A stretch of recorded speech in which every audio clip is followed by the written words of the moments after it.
우리의 부족함도 우리의 연약함도 나와 함께 하시며 채우시는 은혜의 복을 여러분들이 마음껏 누리며 살아가시기를 주님의 이름으로 축원합니다. 옆에 분하고 이렇게 인사합시다. 내가 빚진 사람입니다. 여러분, 빚 져보신 적 있습니까? 빚이 있지요? 지난 주일에는 우리 웨슬리 선교훈련원 원생들 25명, 그리고 인솔자 5명, 총 30명이 우리 카자흐스탄의 현지 적응 훈련을 다녀왔습니다. 우리 감리교회는 선교사를 파송하려면은 이수할 과목들이 있지요. 1년 동안 수업을 들어야 되고 현지 적응 훈련을 갔다 와야 되는데, 그 훈련원이 이 3개 대학 안에 있습니다. 감신대, 협성대, 목원대, 그리고 중간중간 연에 있지요. 그 가운데는 목사 선교사로 헌신하기 위해서 훈련받는 그런 분도 계십니다. 열심히 훈련받고 선교사가 되기 위해서 나가는 분. 또 일평생 당신의 일을 하시며 살다가 이제는 주님 앞에 갚아야 될 빚이 있다라는 것을 깨닫고 평신도 선교사로 선교지에 나가려고 훈련받는 장로님 부부도 계셨습니다. 그 가운데는 직장 생활을 참 좋은 곳에서 열심히 하고 인생의 경험도 많은 분들인데, 이제는 이 경험을 나 혼자 쓰지 않고 나누며 살겠다라고 헌신하신 부부도 있었습니다. 지금까지 교직 생활에 열심히 했지만 방학 때는 놀고 마셨는데, 그 방학 때 그 기간이라도 선교지에 나가서 내가 설거지라도 좀 해주고 돌아와야 되겠다라고 훈련받는 권사님도 계셨습니다. 또 선교지를 어떻게 도와야 할지 현장을 보고 싶어서 훈련받고 나오신 분도 또 계셨습니다. 그래서 저 4,500km 떨어진 카자흐스탄의 6개 교회를 돌아보며 앞으로 선교지에 나갈 훈련생들이 파송받은 선교지에서 어떻게 복음을 전할 수 있을지 밑그림을 그리는 그런 일을 함께 그들과 나누고 돌아왔습니다. 그 가운데 우리가 선교지에서 만났던 모든 분들은, 그러니까 미리 나가서 선교하고 있는 분들은 한결같은 고백은 그거였습니다. 물론 저도 19년 동안 선교사를 하다가 들어왔지만 하나님께서 베풀어 주신 이 복음의 빚을 갚기 위해서 이곳에 살고 있고 이들을 섬기고 있다라는 그런 고백을 들을 수 있었습니다. 그 중에 잊을 수 없는 분이 한 분 계십니다. 올해 연세 82세, 남편은 돌아가셨고 할머니십니다. 박할렌, 박희진 선교사님. 미국 국적을 갖고 계시고 한국 분인데 거기에서 82세 되셨는데 머리가 하얗고 그런 분이 거기에서 사역을 하고 계세요. 이분은 저 연길 옆에 연해주 러시아 땅이죠. 거기에서 살던 우리 한인들이 이 스탈린에 의해서 이주 정책으로 수만 킬로 떨어진 그곳으로 이주를 합니다. 그게 1937년 9월달, 10월달, 늦가을 17만 명을 동물을 실어 나르는 화물차에 실어서 저 서쪽 카자흐스탄과 우즈베키스탄으로 이주를 시켰어요. 그들은 어디로 가는지도 몰랐습니다. 그리고 그가 먼저 내려준 곳이 저희들이 갔던 카자흐스탄이었습니다. 이분들이 내려진 정착지는 황량한 벌판이었어요. 아무것도 없었습니다. 드문드문한 갈대가 있었어요. 거기에 그 유스토베란 지역에 풀어졌습니다. 더 가고 싶은 사람들은 저 우즈베키스탄까지 갔는데, 이 유스토베란 이곳에서 이 89살 먹은 할머니가 교회를 세우고 그 역사관을 만들어서 내게 구원의 은혜를 베풀어 주시고 목사 사모로 살다가 이렇게 선교로 살게 하신 이 놀라운 은혜를 빚진 자로서 다 갚고 계시고 누구든지 섬기며 누구든지 사랑하며 누구든지 품는 이런 분 앞에서는 저와 모든 훈련생들이 아무 말을 할 수 없었습니다. 오늘 우리가 나눌 하나님의 말씀은 내가 빚진 자다라는 사실입니다. 사도 바울은 오늘 본문 14절에서 헬라인이나 야만인이나 지혜 있는 자나 어리석은 자가 자에게 내가 다 빚진 자다라고 말합니다. 헬라 사람은 헬라 사람이죠. 야만인은 지금 우리들, 저 동쪽에 살았던 우리들, 이런 사람인데 이 모두에게 빚진 자다라고 말합니다.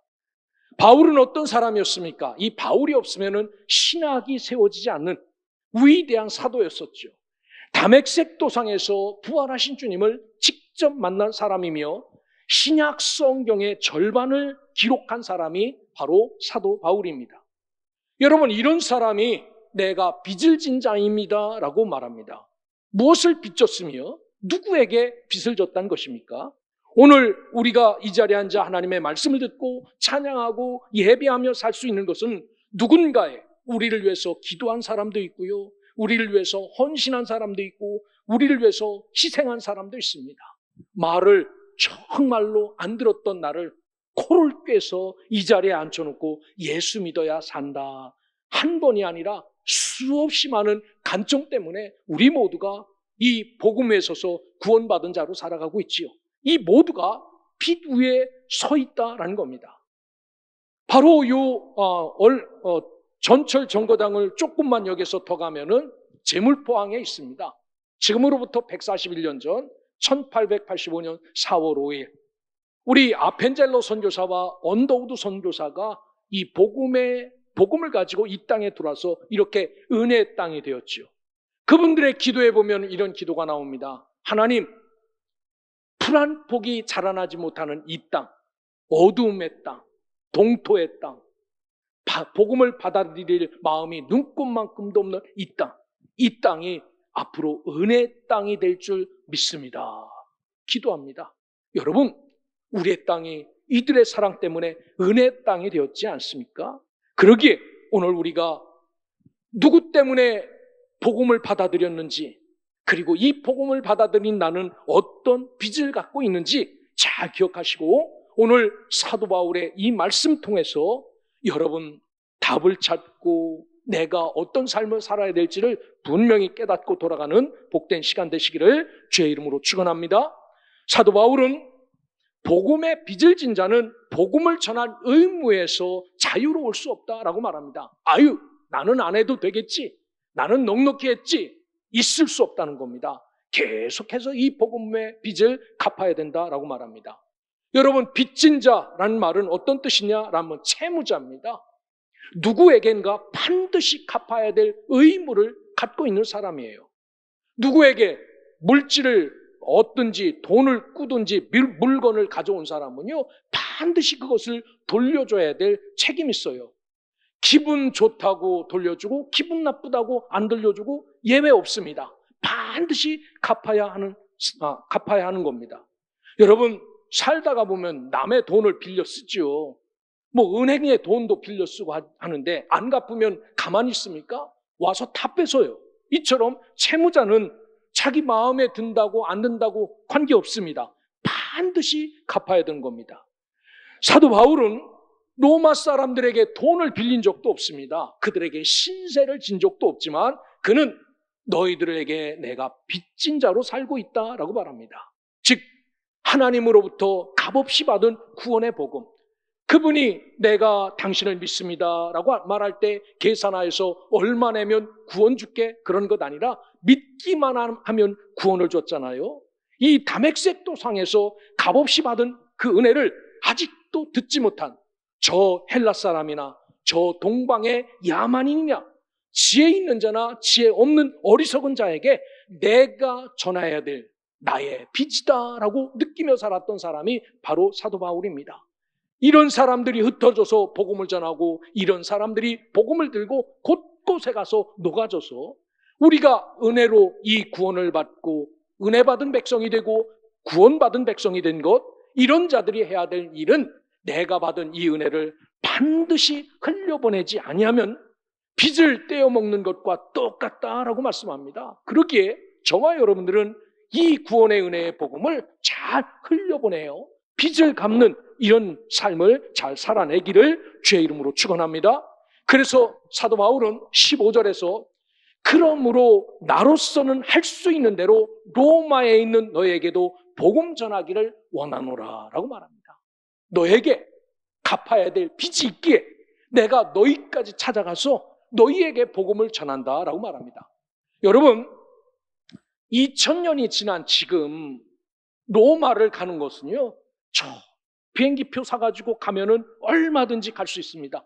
문제는 돈이 없어서 문제지, 돈만 있으면은 하루에 한 번 수없이 왔다 갔다 할 수 있어요. 그런데 2000년 전에 저 유대 땅 이스라엘에서 지중해를 뚫고 로마까지 간다는 것은요, 목숨을 거는 일이었고 돈 있다고 할 수 있는 일도 아니었습니다. 그리고 로마는 당시 세계 제국의 심장부였습니다. 당시 로마 사람들은 로마가 역사 속에서 사라지리라는 것을 꿈에도 생각하지 않았습니다. 다른 것은 다 망해도 로마만큼은 망하지 않는다고 믿었던 강대국이옵니다. 그런데 그 안에 희한하게도 그리스도의 공동체가 되었어요. 흩어졌던 사람들, 복음을 들었던 군인들이 꾸역꾸역 모여서 이 예수 그리스도를 믿는 공동체를 세운 겁니다. 사람들은 물을 수 있습니다. 이미 교회가 있는데 왜 거기에 가십니까? 그러나 빚진 자에게는 이미 복음을 받은 곳도 또한 아직 받지 못한 곳도 상관없습니다. 우리가 가야 될 곳은 거기라 가고 여기라 안 가고 이게 없이 언제나 어디나 가야 되지요. 사랑하는 성도 여러분, 우리도 마찬가지입니다. 우리가 전도해야 될 이유는 상대방이 특별히 아주 착하고 아주 선하고 아주 이쁘고 아주 친해서 그에게 복음을 전하는 것 아닙니다. 우리에게는 반드시 갚아야 될 빚이 있다라는 겁니다. 그러기에 내가 다른 사람에게 이 빚을 갚지 않으면 여전히 남아있는 빚 때문에 채무자가 되어 주 앞에 설 수 있다라는 사실을 기억하고, 마태복음 10장 8절의 말씀처럼 너희가 거저받았으니, 이 구원의 복음을 거저받았으니 거저주라는 예수님의 명령에 따라 우리가 거저받은 구원의 복음을 다른 사람에게 잘 나눔으로 나에게 있는 이 놀라운 구원의 빚을 잘 갚으며 살아가고 이 의무를 다하며 살아가는 믿음의 백성, 하나님의 자녀들 되시기를 주님의 이름으로 축원합니다. 구원의 빚을 진다는 복음을 절대로 부끄러워하지 않습니다. 여러분, 지금도 예수 믿는다는 것을 부끄럽게 생각하는 사람들이 우리 가운데 있어요.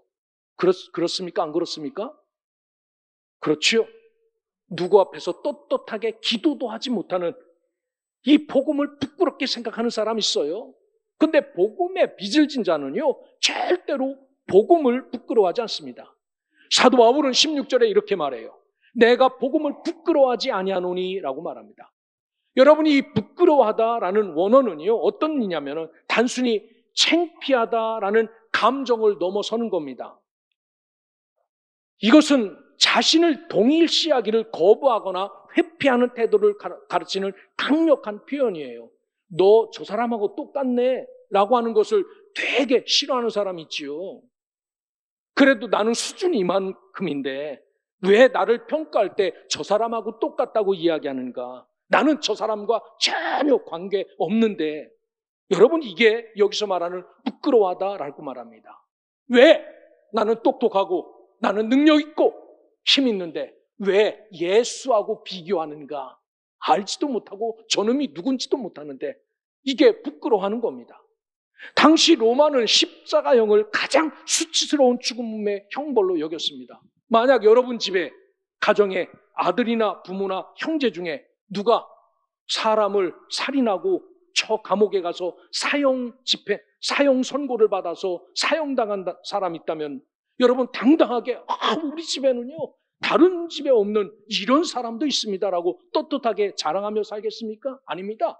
할 수만 있으면 이 부끄러운 일을 감추고 또 감추고 싶죠. 그런데 오늘 당시 로마는 십자가형 받은 것을 너무나도 수치스러운 형벌로 입 밖에도 내지 않았습니다. 그래서 심지어 이 십자가형은 로마 시민에게는 내리지 않는, 결코 적용되지 않는 그런 형벌이었어요.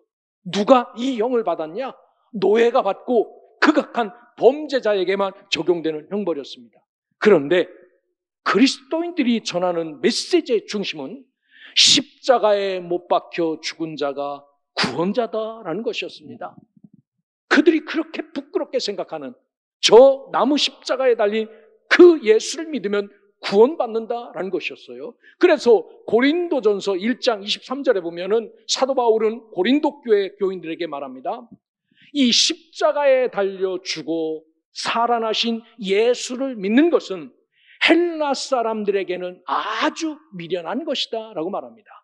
헬라 사람. 여러분, 예수님은요, 저 소크라테스, 플라톤, 아리스토텔레스보다 한 400년 늦게 태어났어요.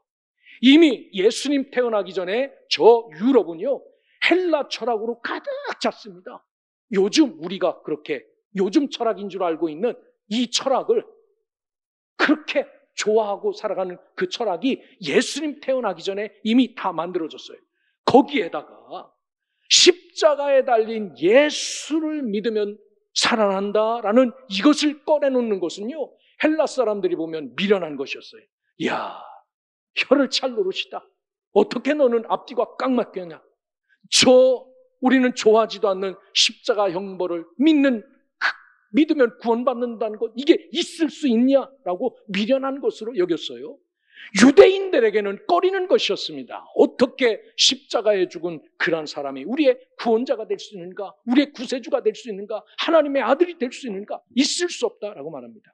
세상의 시각으로 보면 부끄러워할 만한 이유가 차고 넘치는 게 십자가 속에 담긴 구원의 메시지입니다. 그런데 사도 바울은 그거 부끄러워하지 않는다라고 담대히 선언합니다. 왜입니까?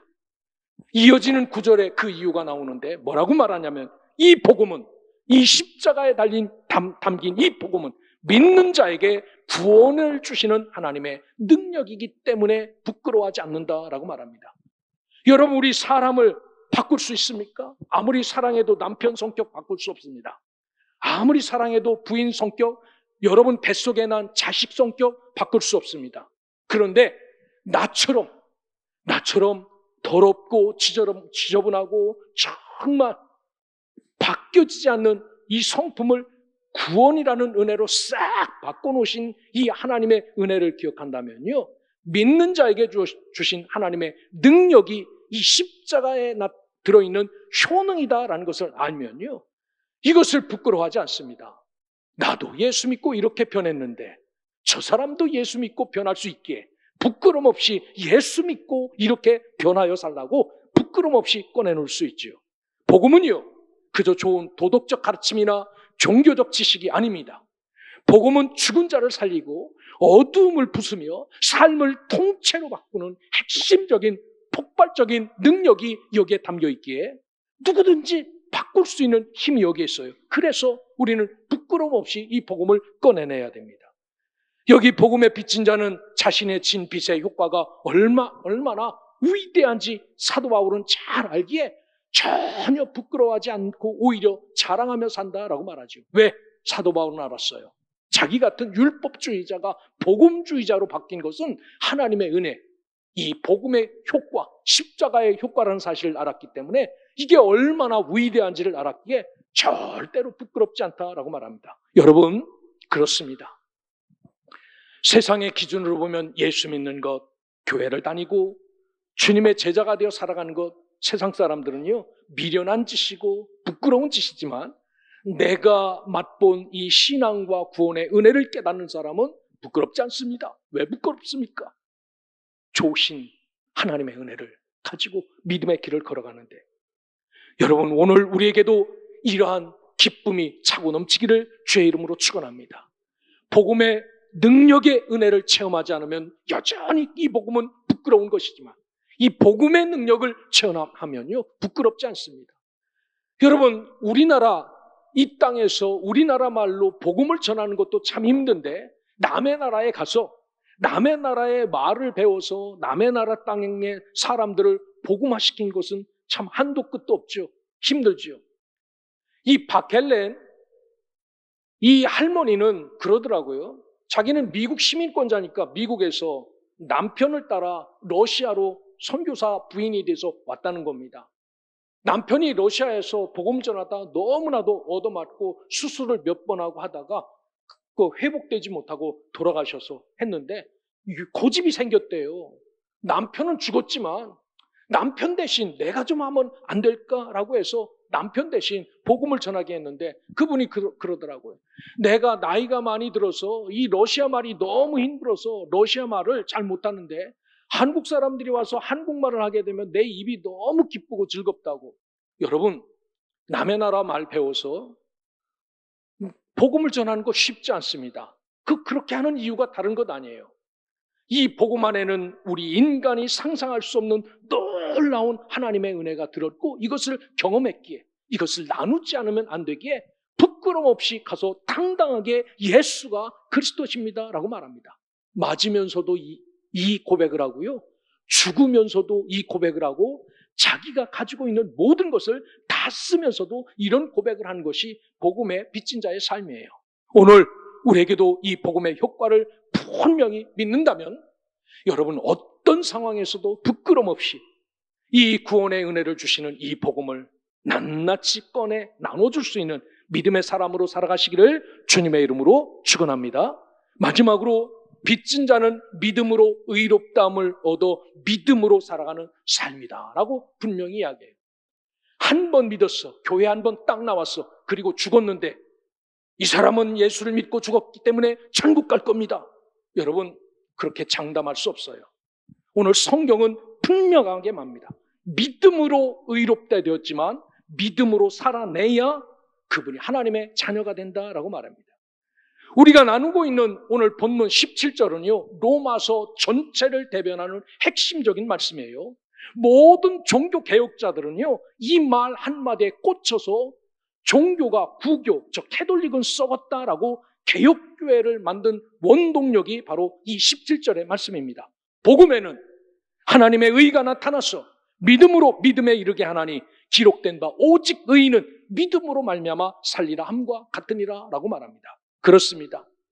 믿음 하나면 충분하다라고 말합니다. 여기 말하는 하나님의 의라는 디카이오 슈네라는 말은요 우리가 끊임없이 들었어요. 단순히 하나님이 도덕적으로 완전하시다는 속성을 말하는 것이 아닙니다. 하나님께서 죄인을 의롭다고 인정해 주시는 하나님의 은혜입니다. 여러분 의롭습니까? 의롭습니까? 아닙니다. 하나님 앞에 의롭지 않습니다. 말은 못하지만 이 속에서는 끊임없는 전쟁이 있어요. 꺼내놓기도 부끄러운 전쟁. 이런 사람이 어떻게 하나님 앞에 의롭습니까? 그런데 우리 하나님은 의롭다고만 말씀하는 겁니다. 여러분 자식 앉혀놓고 여러분 자식 다른 사람이 아유 이런 것도 자식이라고 밥을 줍니까? 이게 자식입니까? 아유 이것도 자식이라고 놔놓고 미역국을 먹었습니까?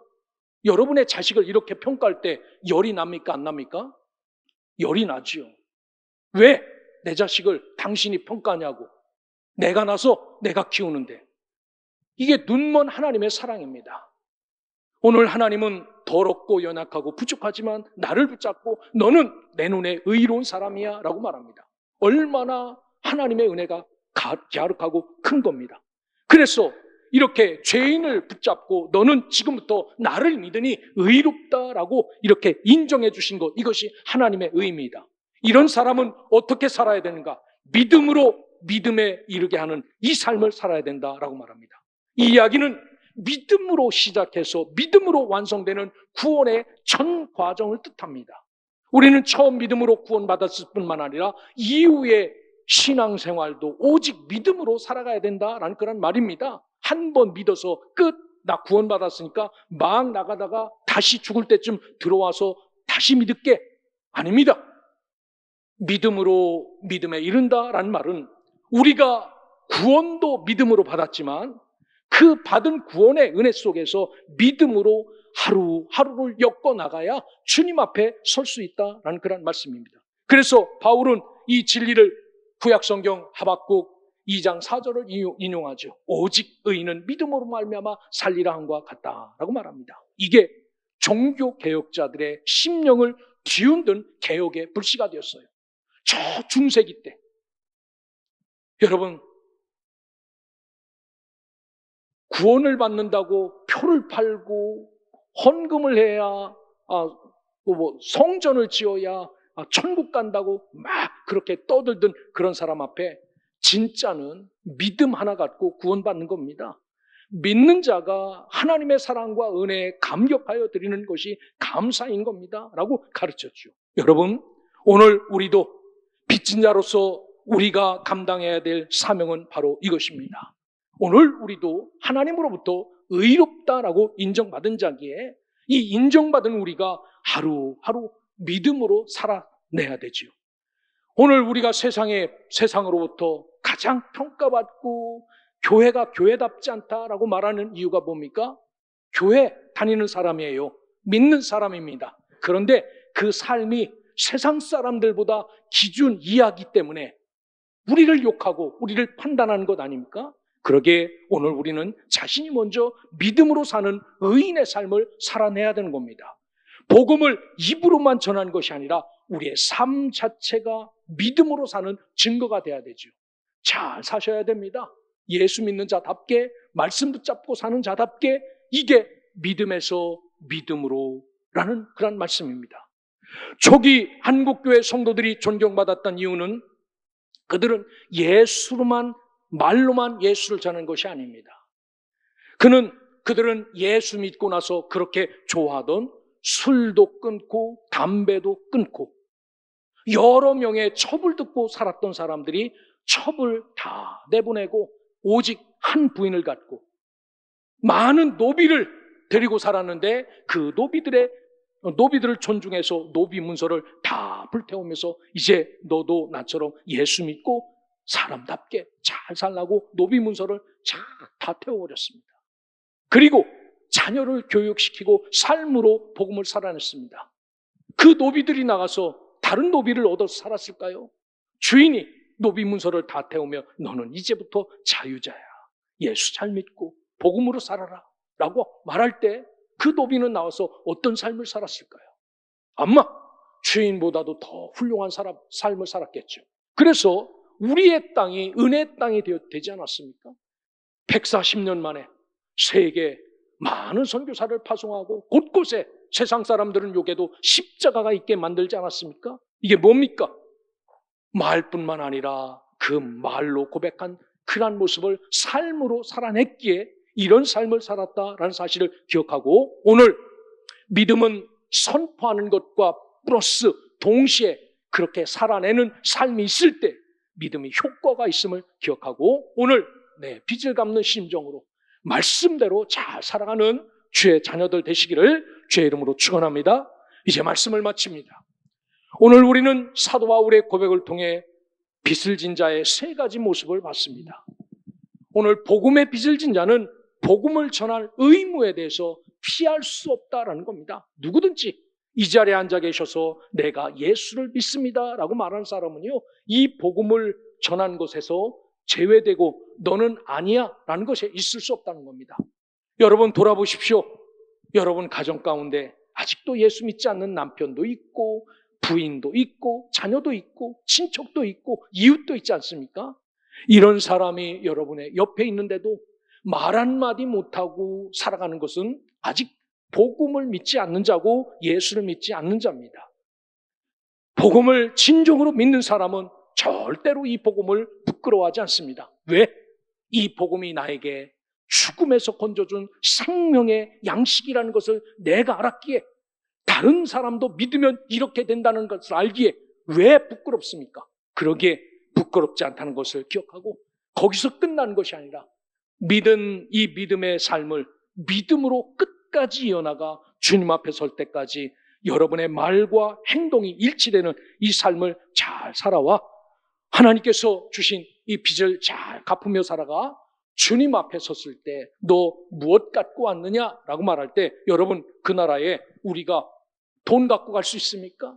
명예 갖고 갈 수 있습니까? 우리가 누렸던 그것을 갖고 갈 수 있습니까? 아닙니다.